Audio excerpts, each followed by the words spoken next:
ಮೈಸೂರಿನಲ್ಲಿ ಗುತ್ತಿಗೆದಾರರನ್ನು ಅಪಹರಿಸಿ 16 ಲಕ್ಷ ರೂಪಾಯಿ ಲೂಟಿಯನ್ನು ಮಾಡಲಾಗಿದೆ. ಮೈಸೂರು ತಾಲೂಕಿನ ಮುದ್ದೇಗೌಡನಹುಂಡಿ ಗ್ರಾಮದಲ್ಲಿ ಈ ಘಟನೆ ನಡೆದಿರುವಂಥದ್ದು. ಗುತ್ತಿಗೆದಾರ ರಾಮೂರಿಂದ 30 ಗ್ರಾಂ ಚಿನ್ನ, 16 ಲಕ್ಷ ರೂಪಾಯಿ ಲೂಟಿ ಮಾಡಲಾಗಿದೆ. 90,000ಕ್ಕೆ ಸುಪಾರಿಯನ್ನು ಕೊಟ್ಟಿದ್ದಾರೆ. ಆದರೆ ನಾವು ಕೊಲೆ ಮಾಡಿಲ್ಲ, 16 ಲಕ್ಷ ಕೊಡುವಂತೆ ಬೆದರಿಕೆಯನ್ನು ಹಾಕಿದ್ದಾರೆ ಗುತ್ತಿಗೆದಾರನಿಗೆ. ರಾಮು ಅವರಿಗೆ ತಮ್ಮ ಪತ್ನಿಗೆ ರಾಮು ಅವರು ಕರೆ ಮಾಡಿಬಿಟ್ಟು 16 ಲಕ್ಷ ರೂಪಾಯಿಯನ್ನು ತಗೊಂಡು ಬಾ ಅಂಥೇಳಿ ಬಾಮೈದನಿಂದ ತೆಗೆದುಕೊಂಡು ಬಾ ಅಂತ ರಾಮು ಅವರು ಹೇಳ್ತಾರೆ.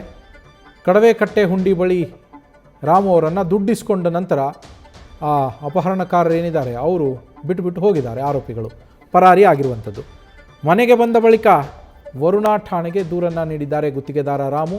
SP ಮಲ್ಲಿಕಾರ್ಜುನ ಬಾಲದಿಂಡಿ ಅವರೇ ಘಟನಾ ಸ್ಥಳಕ್ಕೆ ತೆರಳಿ ಪರಿಶೀಲನೆಯನ್ನು ಕೂಡ ನಡೆಸಿದ್ದಾರೆ. ನಮ್ಮ ಪ್ರತಿನಿಧಿ ರವಿ ಪಾಂಡವಪುರ ಫೋನ್ ಸಂಪರ್ಕದಲ್ಲಿದ್ದಾರೆ.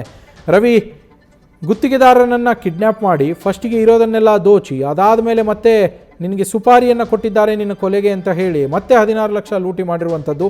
ಏನೆಲ್ಲ ಮಾಹಿತಿ ಸಿಗ್ತಾ ಇದೆ? ಆರೋಪಿಗಳ ಬಗ್ಗೆ ಏನಾದ್ರು ಸುಳಿವು ಸಿಕ್ಕಿದೆಯಾ?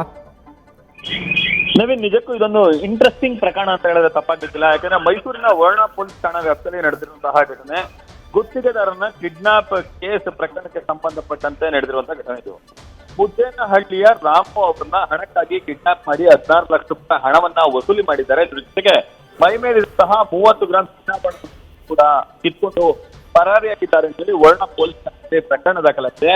ರಾಮು ತೋಟದ ಮನೆಯಿಂದ ಮನೆಗೆ ಬರೆದಿದ್ದಂತಹ ವೇಳೆಯಲ್ಲಿ ಆ ಕಾರ್ನಲ್ಲಿ ಅಡ್ಡಗಟ್ಟಿದಂತಹ ಕಿಡ್ನಾಪರ್ಗಳು ಕಿಡ್ನಾಪ್ ಅನ್ನ ಮಾಡಿ ಒಂದ್ ರಾತ್ರಿ ಎಲ್ಲ ಸುತ್ತಾಡಿಸಿದ್ದಾರೆ. ಬಳಿಕ ಆತನ ಇನ್ನೊಂದು ಮೊಬೈಲ್ ನಿಂದ ಕಾಲ್ ಮಾಡಿಸಿ ಹಣಕ್ಕೆ ಕೂಡ ಬೇಡಿಕೆ ಇಟ್ಟಿದ್ದಾರೆ.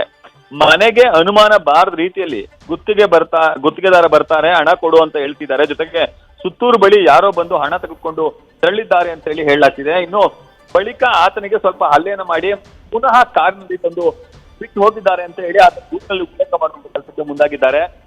ಯಾರು ಏನು ಅಂತ ಗೊತ್ತಿಲ್ಲ. 5 ರಿಂದ 6 ಮಂದಿ ಬಂದಿದ್ರು, ಹಣ ಪಡೆದು ನನ್ನ ಮೊಬೈಲ್ ನಲ್ಲೇ ಕರೆಯನ್ನ ಮಾಡ್ತಿದ್ರು. ಜೊತೆಗೆ ತೋಟದಲ್ಲಿ ತೆಂಗಿನ ಮರದ ಬಳಿ ನನ್ನ ಮೊಬೈಲ್ ಇದೆ, ಅದನ್ನು ತೆಗೆದುಕೊಂಡು ಹೋಗು ಅಂತ ಹೇಳುವಂತ ಕೆಲಸಕ್ಕೂ ಕೂಡ ಮುಂದಾಗಿದ್ರು. ಒಂದ್ ವೇಳೆ ಆ ರೀತಿ ನಾವ್ ಹೇಳ್ದಂಗೆ ಕೇಳಲಿಲ್ಲ ಅಂದ್ರೆ ನಿನ್ನನ್ನ ಯಾರೋ ಸಾಯಿಸ್ಬಿಡ್ತಾರೆ, ನನಗೆ ಹೇಳಿದ್ದಾರೆ ಆ ರೀತಿ, ಹಾಗಾಗಿ ನಾವ್ ಹೇಳಿದಂತೆ ನೀನ್ ಕೇಳು ಅಂತ ಹೇಳಿ ಆತನಿಗೆ ಹೇಳುವಂತ ಕೆಲಸಕ್ಕೆ ಮುಂದಾಗ್ತಾರೆ. ಜೀವ ಭಯದಿಂದ ರಾಮು ಅವ್ರು ಹೇಳಿದಂತೆಲ್ಲ ಕೇಳುವಂತ ಕೆಲಸಕ್ಕೆ ಮುಂದಾಗ್ತಾನೆ. ಹಣವನ್ನ ಪಡೆದುಕೊಳ್ಳೋದು, ಹಣವನ್ನ ಅವ್ರಿಗೆ ನೀಡೋದು, ಸುಮಾರು 16 ಲಕ್ಷ ರೂಪಾಯಿ ಅಧಿಕ ಹಣವನ್ನ, ಅದ್ರ ಜೊತೆಗೆ ಮೈ ಮೇಲಿದ್ದ ಚಿನ್ನವನ್ನ ಕೂಡ ಕೊಡುವಂಥದ್ದು, ಈ ರೀತಿ ಎಲ್ಲವನ್ನು ಕೂಡ ಮಾಡಿದ್ದಾನೆ. ಈ ಸಂಬಂಧ ಈಗ ವರ್ಣ ಪೊಲೀಸ್ ಠಾಣೆಯಲ್ಲಿ ಪ್ರಕರಣ ದಾಖಲಿದ್ದು ಮೈಸೂರಿನ ಜಿಲ್ಲಾ ಪೊಲೀಸ್ ವರಿಷ್ಠಾಧಿಕಾರಿಗಳಂತಹ ಬಾಲ್ದಂಡಿ ಅವರು ಸದ್ಯ ಈಗ 5 ರಿಂದ 6 ಮಂದಿ ತಂಡವನ್ನು ರಚನೆ ಮಾಡಿದ್ದಾರೆ. ಅಂದ್ರೆ 5 ರಿಂದ 6 ಮಂದಿ ಈ ರೀತಿ ಕೃತ್ಯದಲ್ಲಿ ತೊಡಗಿದ್ರು. ಹಾಗಾಗಿ 3 ತಂಡವನ್ನ ರಚನೆ ಮಾಡಿ ತಲಾ ತಂಡದಲ್ಲಿ 5 ರಿಂದ 6 ಮಂದಿ ಪೊಲೀಸರನ್ನು ನಿಯೋಜನೆ ಮಾಡಿದ್ದಾರೆ. ಶೀಘ್ರದಲ್ಲಿಯೇ ಈ ರೀತಿ ಯಾರು ಕಿಡ್ನಾಪ್ ಮಾಡಿದ್ರು ಅವ್ರನ್ನ ಬಂಧಿಸಲಾಗುವುದು ಅಂತ ಹೇಳಿ ಈ ಸದ್ಯಕ್ಕೆ ಮಲ್ಲಿಕಾರ್ಜುನ್ ಬಾಲದಂಡಿ ಅವರು ತಿಳಿಸುವಂತ ಕೆಲಸಕ್ಕೆ ಮುಂದಾಗಿದ್ದಾರೆ. ನವೀನ್ ಕುಮಾರ್.